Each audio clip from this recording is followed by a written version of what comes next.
আল্লাহর হাবিব বললেন, মুস্তাদরাকে হাকিমের হাদিস, সিনতান লা তুরাদ্দান, দুই দোয়া আল্লাহ কখনো ফিরিয়ে দেন না। কোরআনকে নাজিল করছে কে? আল্লাহ। নাজিল কি উপরের থেকে হয় না নিচ থেকে?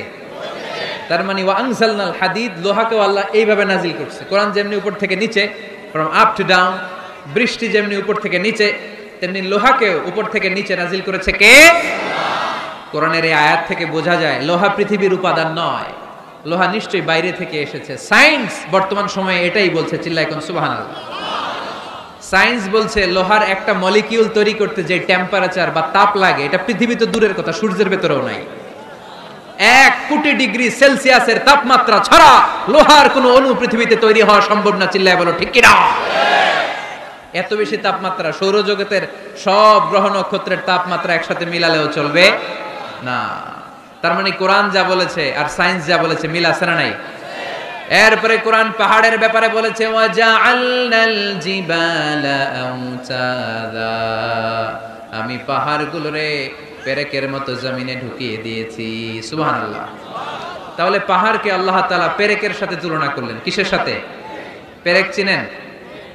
কাঠের ভিতরে ঢুকে না, দেয়ালে ঢুকে। তাহলে আল্লাহ পাহাড়গুলোরে বললেন পেরেক। আচ্ছা, পেরেক যখন আমরা কাঠের ভিতরে ঢুকাই, পুরো পেরেকটা কাঠের ভিতরে ঢুকে যায়, উপরে শুধু কি থাকে? মাথাটা থাকে, ঠিক কিনা? তার মানে আমরা যে পাহাড় দেখতে পাচ্ছি এটা পাহাড়ের মাথা। পুরো পেরেক যেমনি কাঠের ভিতরে, পুরো পাহাড়টা আছে মাটির ভিতরে। চিল্লায় পড়ি আল্লাহু আকবার। জমিনে আমরা দৃশ্যমান এই পৃথিবীতে খালি চোখে যে পাহাড় দেখতে পাই, এটা আসল পাহাড় না, এটা পাহাড়ের মাথা।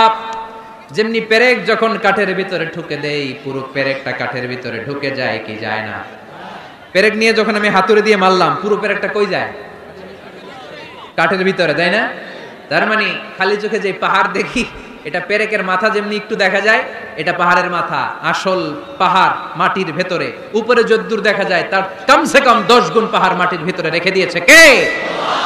এজন্য আল্লাহ উপমাটা, মেটাফরিকটা এইভাবে দিলেন, ওয়াজআলনাল জিবালা আওতাদা, এই পাহাড়কে, মাউন্ট এভারেস্টকে, আলাস্কা পর্বতমালাকে, আল্পস পর্বতমালাকে, এই গারো পাহাড়কে, এই কেউকারাডাঙ্গার তাজিংডং বিজয়কে আমি পাহাড়ের মতো জমিনের মধ্যে গেড়ে দিয়েছে। চিল্লায় পড়বো সুবহানাল্লাহ। আবার আল্লাহ বললেন, ওয়ামিনাল জিবালি জুদাদুম বীদুন ওয়া হুমরুম মুখতালিফুন আলওয়ানুহা ওয়া গরাবিবু সুদ, পাহাড়ের মধ্যে কোন পাহাড় আমি বানিয়েছি ধবধবে শুভ্র সাদা, কোন পাহাড় আমি বানিয়েছি রক্তিম লাল, কোন পাহাড় আমি বানিয়েছি কুচকুচে কালো। 3 কালারের পাহাড়। কয় কালারের? মৌলিকভাবে ধবধবে শুভ্র সাদা পাহাড়, অথবা রক্তিম লাল পাহাড়, অথবা কুচকুচে কালো পাহাড়। আপনি পৃথিবীর পাহাড়গুলো নিয়ে যদি গবেষণা করেন, বিভিন্ন রঙের পাহাড় আপনি দেখবেন। আমি তো পৃথিবীর অনেক জায়গায় পাহাড় দেখেছি। মিশরে আমি তুর পাহাড়ের চূড়ায় উঠেছি। ওখানে যেখানে মুসা আলাইহিস সালামের কাছে আল্লাহ নূরের তাজাল্লি দিয়ে ফোকাস করেছেন, পাহাড়টার নাম তুর পাহাড়। 2 বার আমি উঠেছি এটার চূড়ায়। উঠতে আমার অনেক কষ্ট হয়েছে। ওখানে উঠে ফজরের সালাত পড়ে আমি খেয়াল করে দেখলাম তুর পাহাড়ের আশেপাশের পাহাড়গুলো কোনোটা খয়েরি, কোনোটা কালো, কোনোটা লাল, কোনোটা ধূসর। আল্লাহু আকবার। এক এক পাহাড়কে এক এক রং দিয়ে তৈরি করলো কে? পৃথিবীতে চায়না নামে একটা দেশ আছে না? চায়না একটা শহর আছে গানজু। কি নাম? আজকে যে গুগল করবা, the গানজু city located in China, চায়নাতে অবস্থিত গানজু শহরে একটা পাহাড় আছে। এই পাহাড়ের নাম রেইনবো মাউন্টেন। কি নাম? মানে রংধনুর পাহাড়। রংধনুর কয় রং? সবাই কন, আরো জোরে। 7 রং না? আমরা ছোটবেলায় মুখস্থ করতাম, বেনিয়া সহকলা, বেনিয়া সহকলা। এই 7 রঙের পাহাড় ওখানে দেখা যায়। এক জায়গায় 7 রঙের পাহাড়। সুবহানাল্লাহ কইতে পারলেন না? মজা করে বানালো কে? সুনানে তিরমিজি আর মুস্তাদরাকে হাকিম, মুসনাদে আহমদ ইবনে হাম্বলের হাদিস। আল্লাহ যখন পৃথিবী বানালেন, এই পৃথিবীটা ঘোরার পাশাপাশি কাঁপাকাঁপি শুরু করে দিল। এই পৃথিবীর কাঁপাকাঁপি বন্ধ করার জন্য রব্বুল আলামিন পৃথিবীর মধ্যে পাহাড় গেড়ে দিলে। 7টা tectonic plate, 7 tectonic plates creates the mountain range on earth. 7টা টেকটনিক প্লেট আল্লাহ দিলেন। পৃথিবী সৃষ্টি করার পরে পৃথিবী কাঁপে। আল্লাহ পাথর দিয়ে পেরেক মারলেন, পৃথিবী আর কাঁপে না। সুবহানাল্লাহ কোন? ফেরেশতারা দেখে তো অবাক। ফেরেশতারা বলে, আল্লাহ পাহাড়ের এত শক্তি, পাহাড় গেড়ে দিলেন পৃথিবীতে আর পৃথিবী কাঁপে না, হাল মিন খালকিকা আশাদ্দু মিনাল জিবাল, আল্লাহ আপনার সৃষ্টির মধ্যে পাহাড়ের চেয়ে শক্তিশালী কি কিছু আছে? আল্লাহ বললেন নাআম, আছে। আল হাদিদ, লোহা। লোহা পাহাড়ের চেয়ে শক্তিশালী, কারণ লোহা পাহাড়ে মারলে পাহাড় ভেঙে যায়, ঠিক কিনা? ফেরেশতারা আরো অবাক, লোহা এত শক্তিশালী।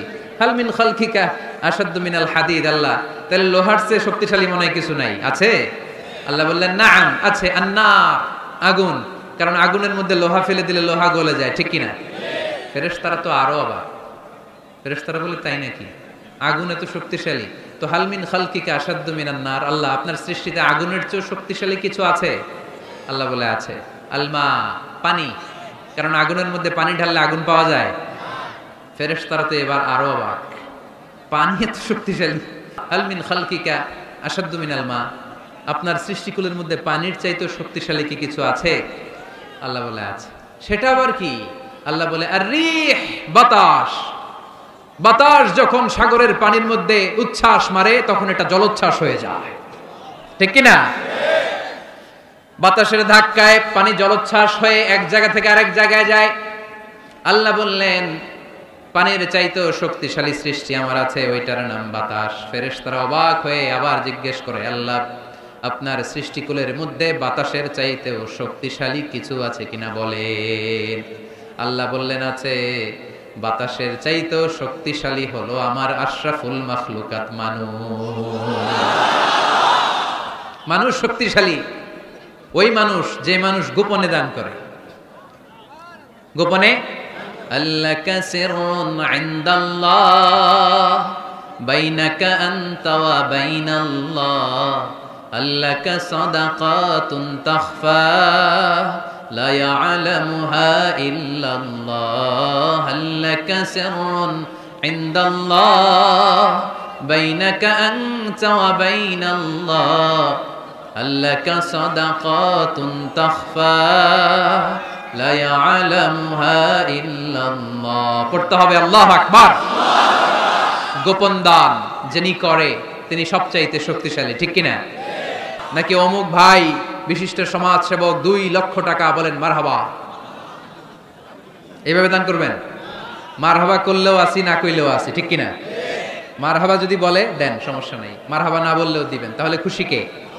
বেশি খুশি হয় যখন লুকায় লুকায় দেন, নাম না জানায় দেন। ওই দান আল্লাহ এমন ভাবে কবুল করে, ওই দানের কারণে 7 শ্রেণীর ব্যক্তিকে আল্লাহ আরশের নিচে ছায়া দিবে, যেদিন কোনো ছায়া পাওয়া যাবে না, ওই দিন ওই ব্যক্তিকে আল্লাহ টেনে আরশের ছায়ার নিচে বসিয়ে দিবে। তাহলে কোরআন পাহাড়ের কথা যা বলেছে, বিজ্ঞানে ওই কথা আছে না নাই?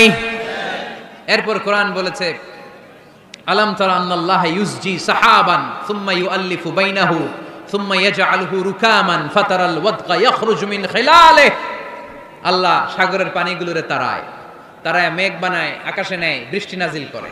এটাকে বলে সায়েন্স, এটার নাম দিয়েছে ওয়াটার সাইকেল বা হাইড্রোলজিক্যাল সাইকেল। এটাই আল্লাহ কোরআনে এইভাবে বলেছে আলাম তারা আন্নাল্লাহ ইউসজি সাহাবা, তোমরা কি দেখো না সূর্যের তাপে বাষ্প হয়ে গ্যাস হয়ে পানিগুলো উপরে ওঠে। যারা বিমান দিয়ে ফ্লাই করেন তারা বিমানের জানলার পাশে সিট পেলে দেখেন নাই কিভাবে মেঘমালাগুলো বিমানের সাথে খেলা করে? এগুলো তৈরি করছে কে?